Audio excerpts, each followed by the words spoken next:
کە پێت خۆشە لەگەڵ تۆ بجوڵێنەوە لە کاتی تووڕێیدا تووڕێی خۆت ڕاگرە خراپەکانیان بە خراپە وەڵام مەدەوە چونکە ئەمە شێوازی خراپترین جانەوەرانە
حسنبران زوبن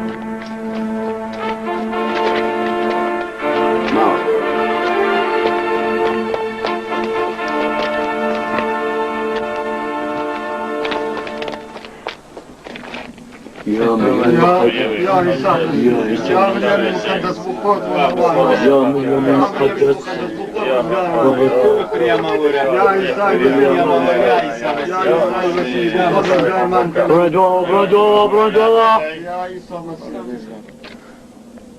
تورا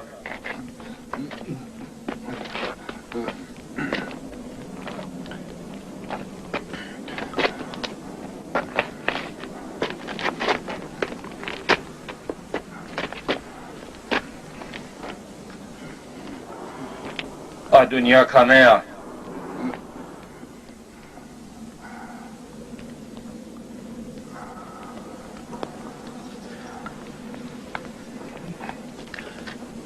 لە تۆی پرسی ئادونیا کامەیە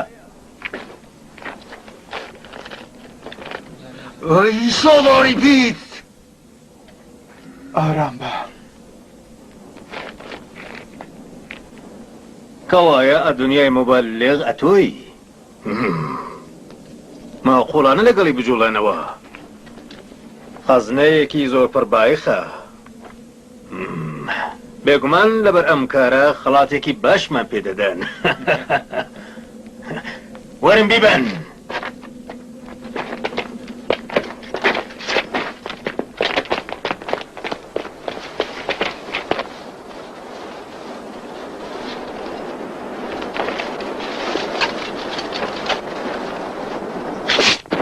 بڕۆدەی بڕۆ وشار بکەن دەرنەچێ ئێدی نیازێکمان بە تۆ نییە بڕۆن بە بیان هێنن بڕۆنە پێش ئەی زوبان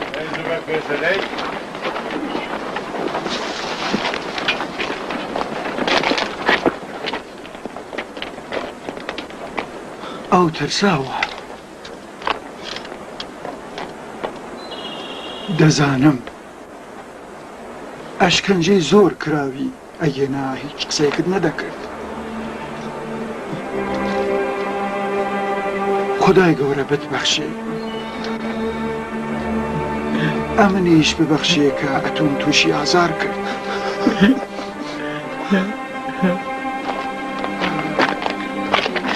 ڕۆن بەمۆسن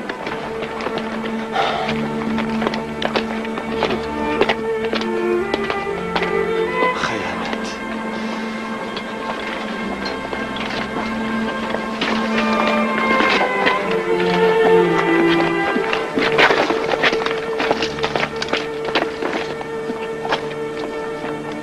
وەرە دەکەوین وەرەکەون بڕۆ بڕۆ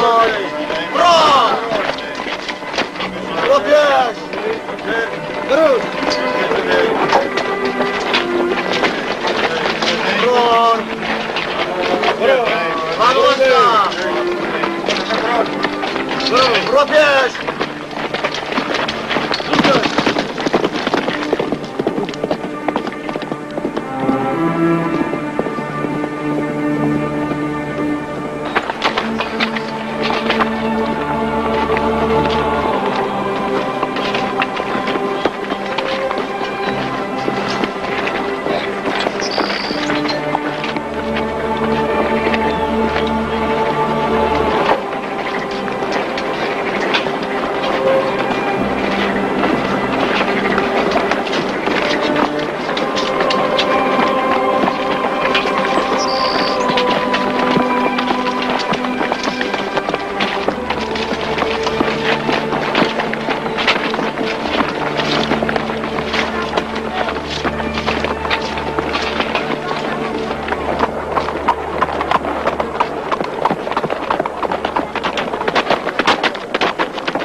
بیکەنەوە.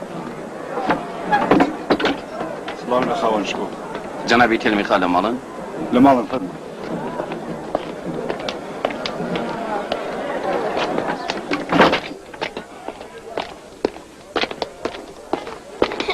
سلام.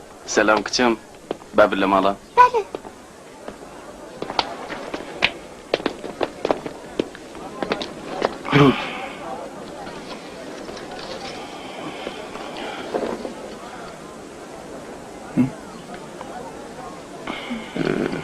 چ بووە یومانیس؟ ئەدونیایان گرتووە. ای خدای جان، ئەدونیای پیاوچاک؟ ئەخ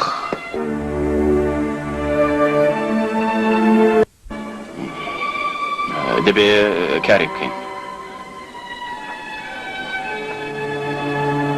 وابزانم کار لە کارترازا بێ.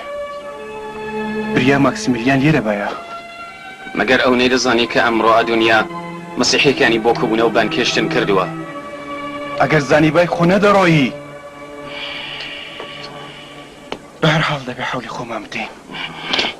لەعنەت لەم ئیمپراتورە کەم گشتە مرۆڤە دەبێ بنە قوربانی پێ و قەدەمی نێوانبارەکیە و هەواڵگەلێکی خراپم بۆ ئاغایان هەیە. درود بۆ خاوەنشکۆ. ئێوە شاگەدارن؟ جنابی یومانیس لێوێ بوون. دەی چی بووە؟ جگەل لە چەند کەس کە هاوڕێی من لەوێ هەڵاتن باقییان قۆڵبەست کردن. تەنانەت ئەدونیاش؟ یای سەبنی مەریەم، کاری بکەن بۆ لێرە ڕاوەستاون. لە کەسێک کارێک بەرنایە. جگە لە دیوکلیتیانوس چ کەسێک دەتوانێت فەرمانی ئەو هەڵوەشێنێتەوە؟ من ئەم فەرمانە هەڵدەوەشێنمەوە چونکو ئەو دەبێ ئادۆنیا ڕزگار کات. ئەزانی دەڵێ چی هێلێن؟ بەڵێ بە کوژانی خاتونە هێلێن هەموو کارێک جێبەجێ دەبێ، هەم ئادونیا ڕزگار دەبێت هەم باقی مەسیحەکان. بەڵام مردن باشتر لەم ژیانەیە. ئێوە ئەم ژیانە لە مردن بە باشتر دەزانن؟ ئەگەر بە مردنتان هەنگاوێکی بە کەڵک هەڵدەگرن عیبێکی نییە، بەڵام وا دەزانن کە بابتان گوێ بۆ قسانەیەوە دەدا؟ یانی ئێوە ئەو باش ناناسن؟ یا ئەگەر بزانێ بیر و باوەڕیەوە چییە بێشک تاوێک دەرفەتان پێنادا. ئەی بێدەنگ بین و شایەتی مردنی دۆستانمان بین؟ نا سەبرکەن تا مەکسیملیان بێتەوە پاشان بڕیار دەدەین. منیش دوورا دوور قازی دەناسم، خۆی بە قەرزداری من دەزانێ، هیوادارم بتوانم کارێک بکەم. من دڵنیام کە دەچوە قەبرستان، بەڵام بە دیتنی سەربازان قسەی خۆی گۆڕی. حازری شایدی بدەی؟ شایەتی؟ دەچوو؟ لەلای ئیمپراتور. وتەن ئیمپراتۆر؟ بەڵام ئەم شایەتانە دەتوانێت؟ ئەرێ کاتە شایەتیەکان زۆر بوو بە کەڵک دەبێت. من قسەگەری دیکەشم هەیە، وا باڵگەگەری دیکەشم وەدەست خستووە. کاتێ مەکسیمیلیان من دەخاشتا تۆ پاداشی خۆت وەردەگریت. من دۆستان لەبیر ناکەم. هەرچی وەک فەرموون.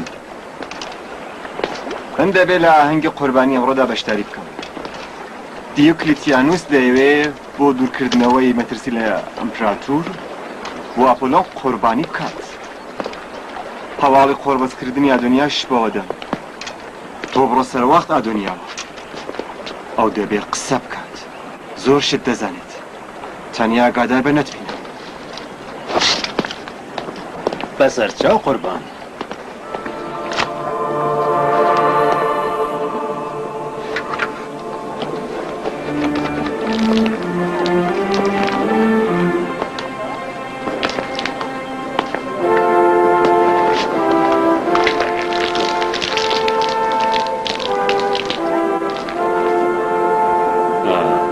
هەمیسان مەکسیمیلیان نامێنم.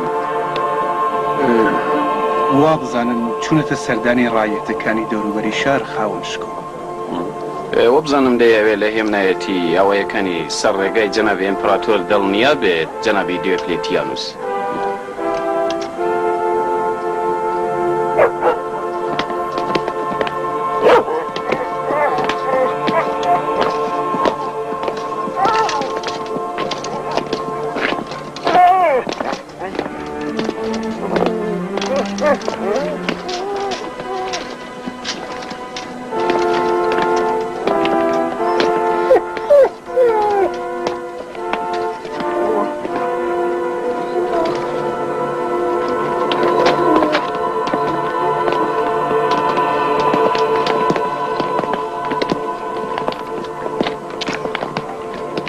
خدای گەورە و بەهێز هەرچی هەیە دەیەنێ قودرەتی خدایە بەتەواوی خدایان لەژێر چاودێری تۆدان. ئەی خدای گەورە ئەمە پشت و پناهمان لە تۆیە.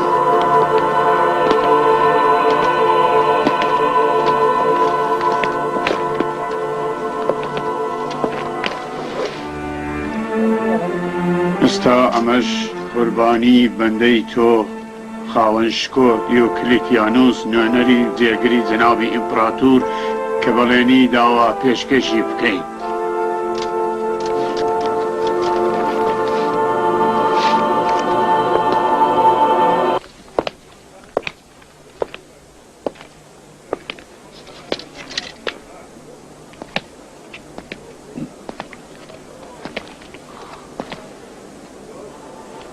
ئەی خدای گەورە، ئەی ئەوەی کە باقی خدایان لە هێزی تۆ لە زەبری قەمچیەکانت هەراسانن، ئەی خدای هەتاو پاش ئەمە من بخەرە ژێر دەسەڵات و لایەنگری خۆتەوە، و من بە سەگگەری زەلام و دڕ ئەتۆ خۆشحاڵ دەکەم، وەکە هەنی مەعبەدی دولفی لە زێر و زێودا نۆقم دەکەم.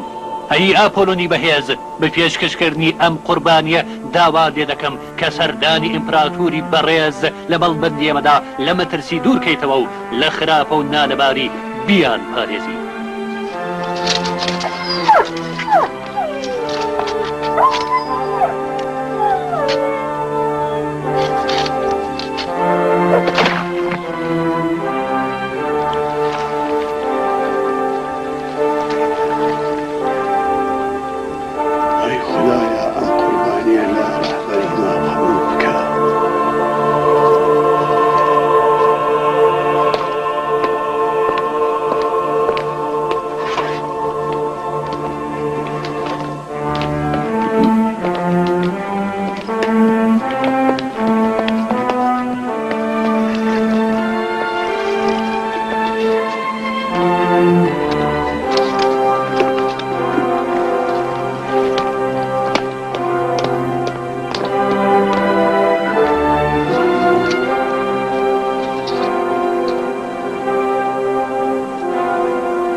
هەڵیکەن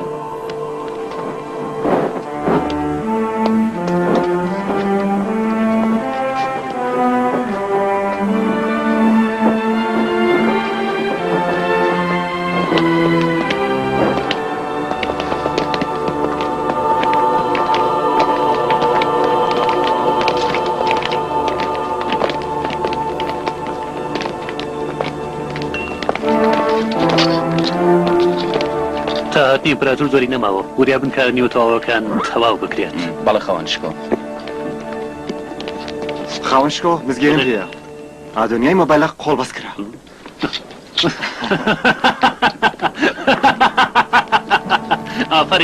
ئافرین بۆ تۆ جولیۆس. درود بۆ ئاپۆلۆن کە بە زوو نیازی قوربانی کەرانی هێنایەتی. ئێستا لەکوێیە؟ لەژێر ئەشکەنجەدا خاوەنشکۆ ئەوە بێگومان ناوی زۆر کەس دێنێت.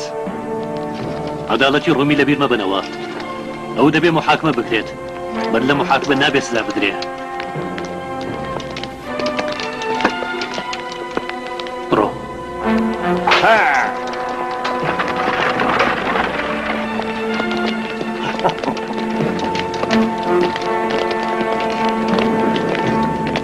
ئێمە دەتوانین کارێکی بۆ بکەین؟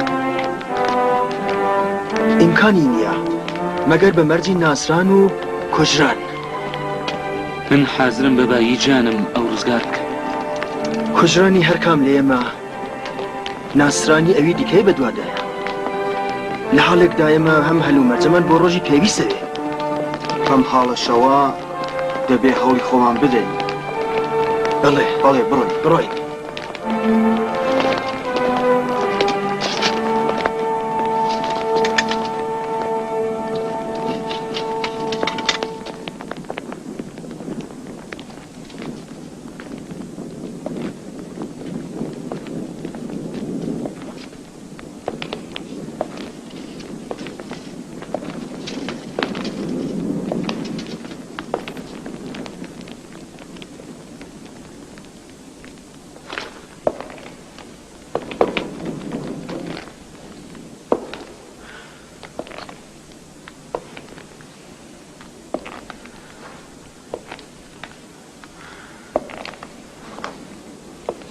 بەم لەشە لاوازەوە چاک خۆ ڕاگرتووە بەڵام لە ئاکاما چی؟ ئەشکەنجەم قسانەی بۆ نییە یا دەبێ کۆڵ بدەی و هەرچی دەپرسیم بیڵێ یان دەبێ بمری. کەسانێک لە مردن دەترسن کە مردن بە کۆتایی ڕێ دەزانن. لە حاڵێکدا مردن بۆ من سەرەتای ڕێگایە.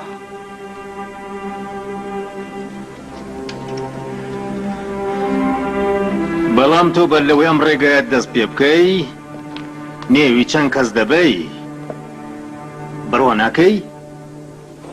ئامادەم مەرج لەگەڵ بکەم. مەرج بکەین؟ بێگومان تۆ ئەم مەرجە دەدۆڕێن. بەڵام من دڵنیام کە مەرجە دەبەمەوە.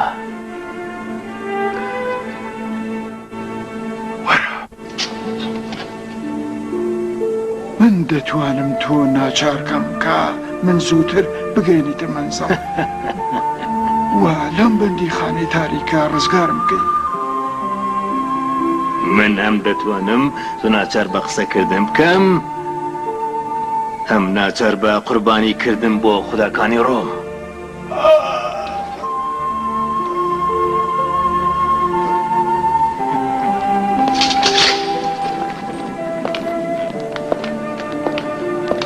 يا مريم مقدس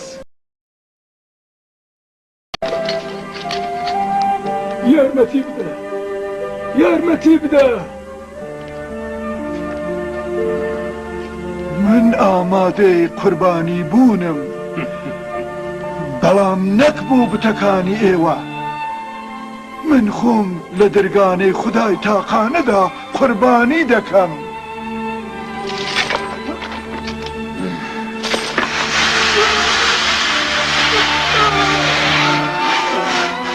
يا عيسى مسيح يا مريم المقدس يا مسيح يا مريم المقدس يا عيسى مسيح يا المسيح يا عيسى مسيح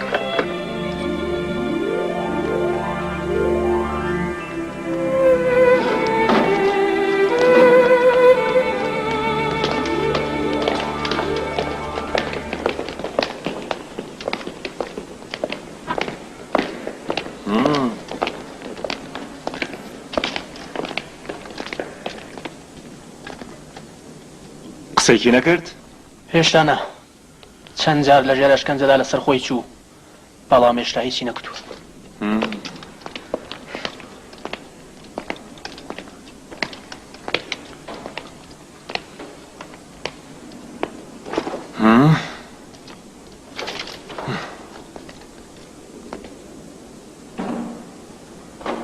ماتیوس لەگەڵم وەرە.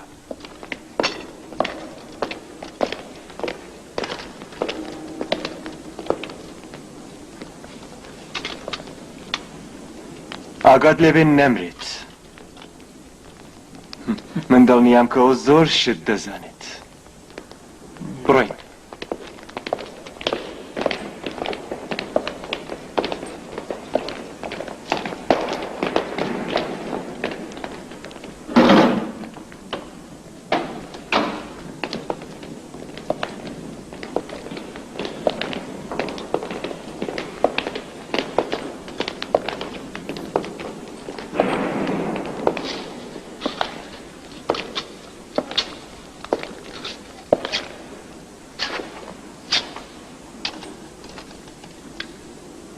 ئاو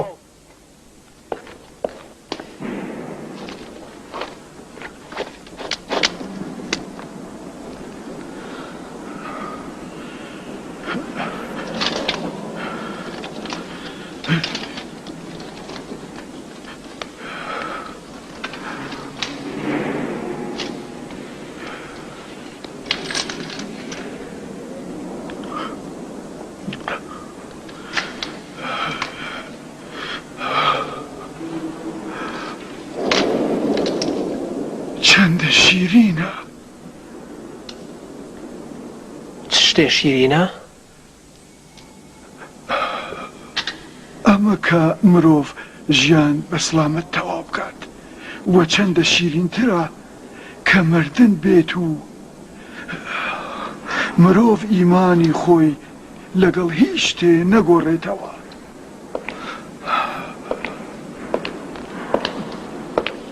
درێژە بدەم قوربان؟ نا، ڕەنگە بمرێ.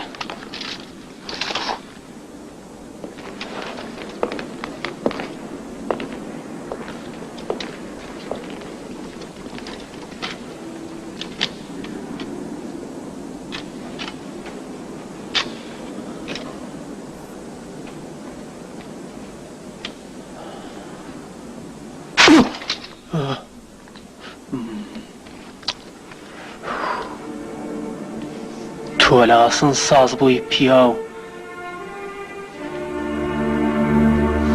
بەڕاستی خوددا چی بە تۆ داوە کە بەم چەشنە بۆی فیدا دەبی وەرن بیبەنەوە بەندیخانە وەرن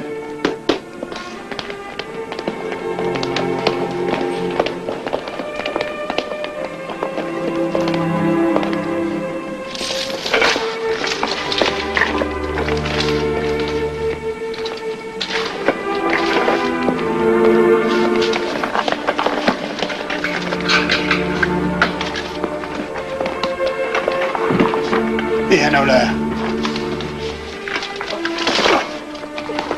ولا برد لين ولي فايدي ولا ذي وشي مان خمر كاريكم نكردوا ولا ذي خمر كاريكم نكردوا الصحة وافزان وعامل لك أصل ذي خمر كاريكم نكردوا أصل ذي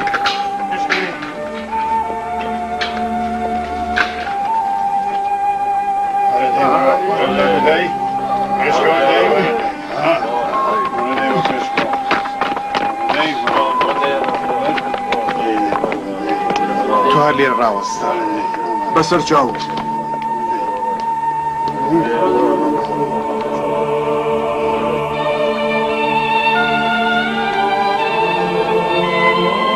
عالی جناب تلمیخا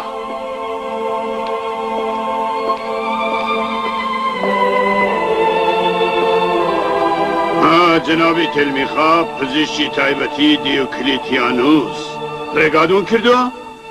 لێرەوە تێدەپەڕێم کوتم سەرێک لە دۆستی قەدیمی خۆم بدەم سپاست دەکەم ئەو ڕۆژانەی گیر و گرفتی ژیان ئیزن نادا دۆستان کە بتوانن یەکتر ببینن هەروایە کە دەفەرمون کاتێکی باش هاتن فەرموو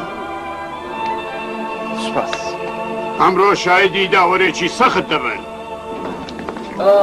بۆی کوێم دەبەر بۆ من گوناهێکم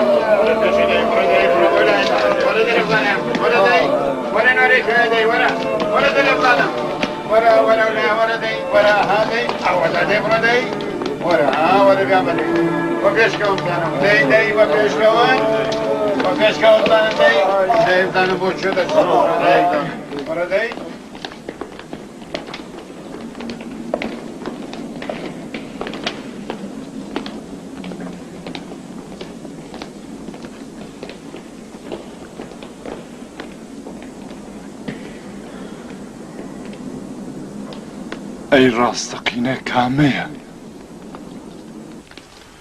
بیان هێنن وەرن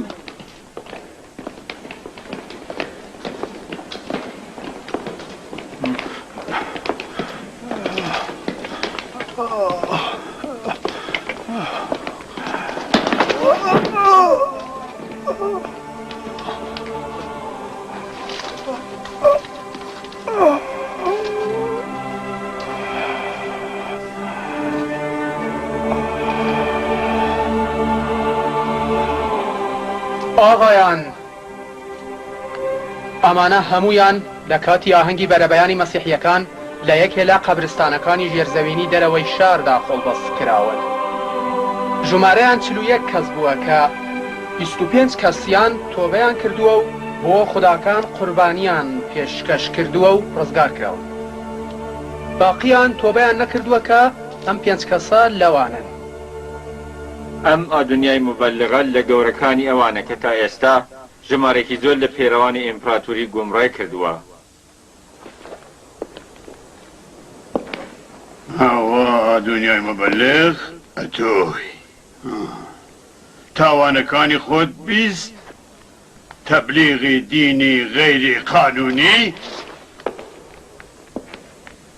گومڕاکردنی ژمارەیەکی زۆر لە ڕایەتەکانی ئیمپراتور بێگومان سەزای کارت دەزانی بێگومان ئەگەر زیاتر لە پێغەمبەرەکەت نەبێت کەمتر نییە ئاخرین دەرفەتت پێدەدەم دەست لەم پێغەمبەرە درۆنینە هەڵگرە بە جانی خۆت ڕزگار بکە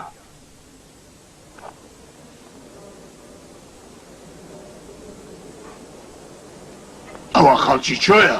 هەر ئێرە شاری فیلادلفیا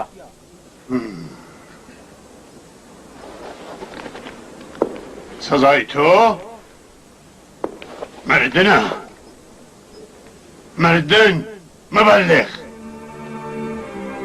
مردن بەخاچ خاوەنشکۆ ئەو چێشنە کە موشی وتی ئەو یەکێک لە گەورەکانی مەسیحیە ئەگەر بکرێت دەرفەتێکی پێ بدرێت تا بەشک و دەست هەڵبگرێت و پەشیمان بێتەوە بێشک زۆربەی لایەنگرەکانی چاولێوی دەکەن و دەست لە ئاینەکەیان هەڵدەگرن.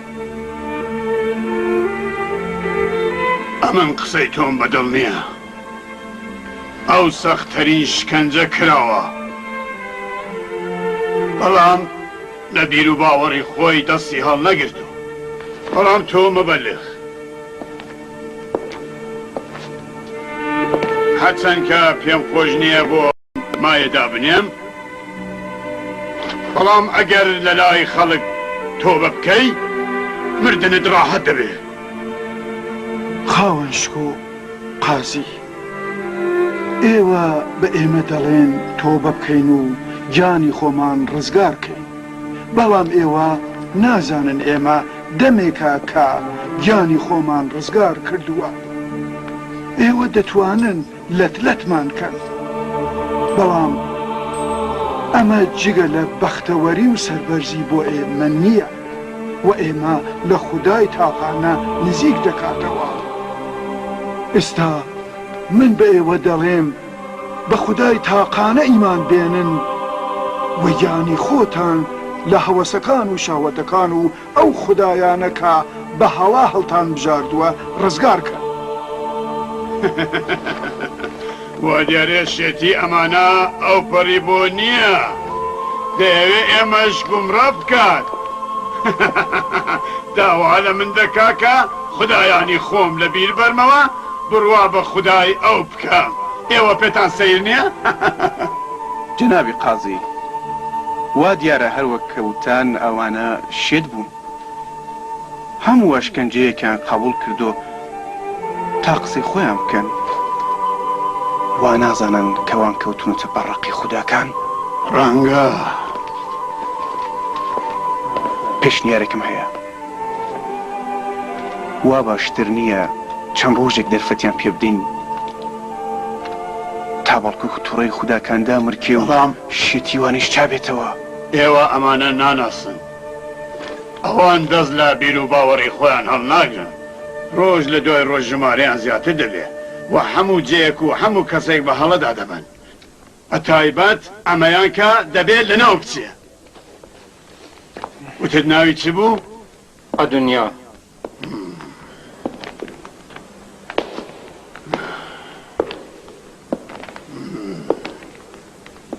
بەڵام ئەتۆ ئادونیا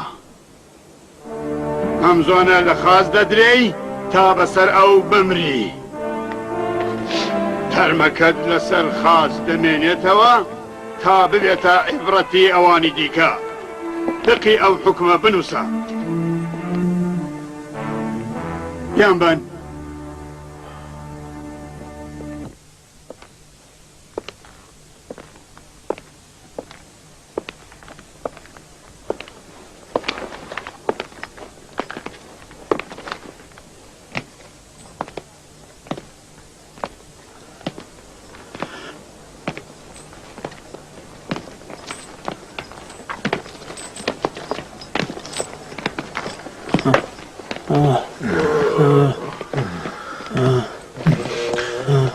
من دینومە.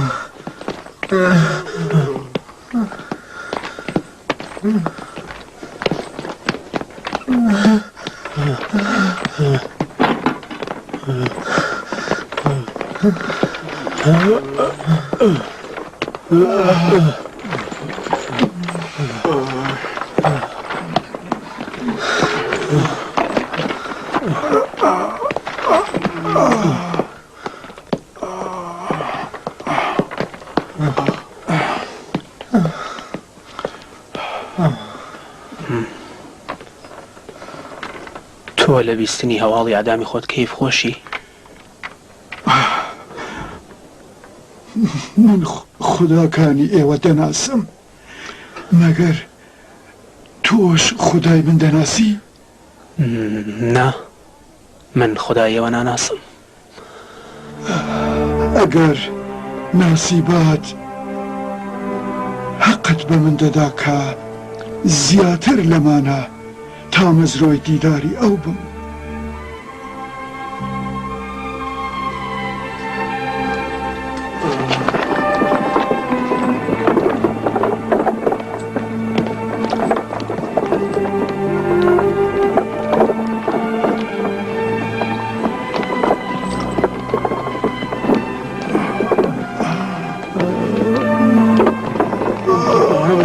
دنياي مبلغة دنياي مبلغة يا خويتي وين قاعدة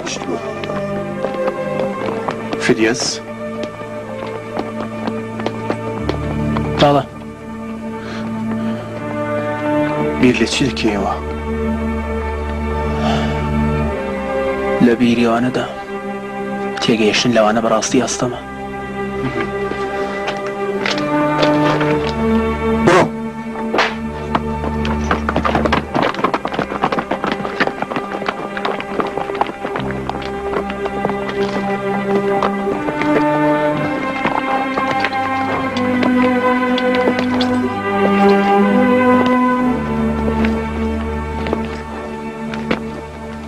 منی تر ناتوانم ئەمە تحمل بکەم.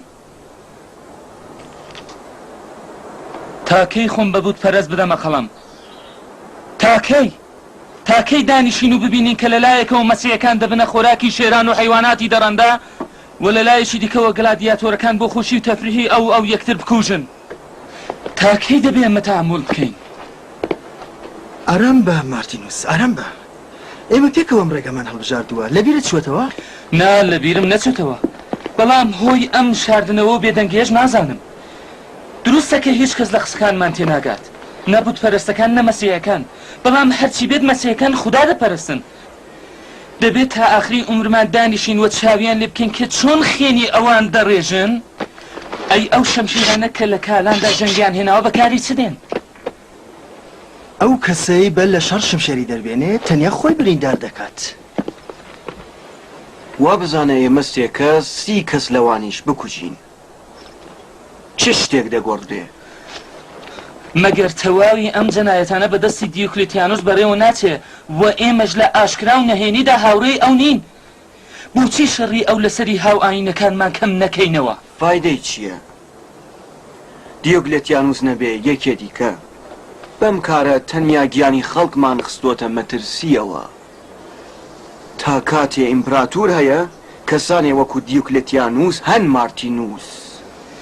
ئیمپراتوریش خۆسپەی نێدێ و ئێمە زۆر بە ئاسان دەتوانین لێی نزیک ببینەوە.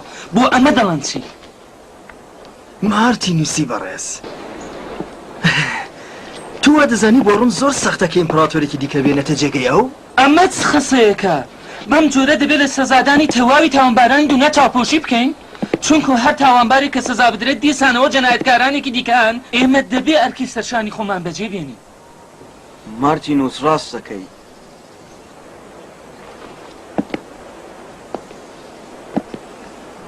هەلێکی چاکمان بۆ ڕەخساوە.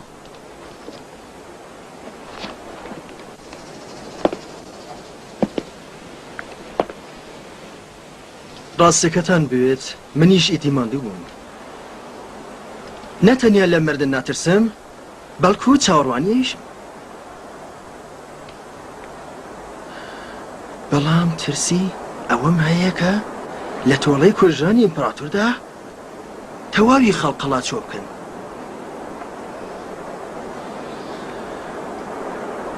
لەلایەکی دیکەشەوە ئێستاش دەبینم کە خەڵقەڵات چۆ دەکرێن. کەوایە باشترە هۆکاری سەرەکی ئەم جەنایەتانەیش سزا بدرێ.